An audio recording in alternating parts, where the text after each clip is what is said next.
Disconnect the cable labeled red from the scanner using a flathead screwdriver. If the hex post comes out with the cable, you may replace it with a 3/16 socket driver.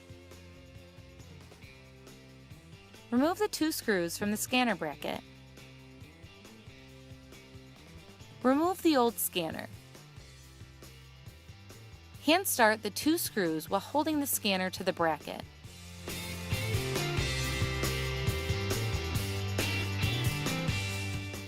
Lift the front of the kiosk and align the barcode scanner.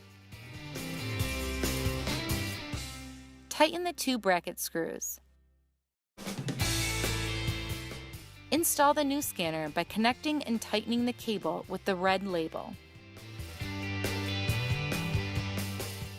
Double check that all the wires are connected.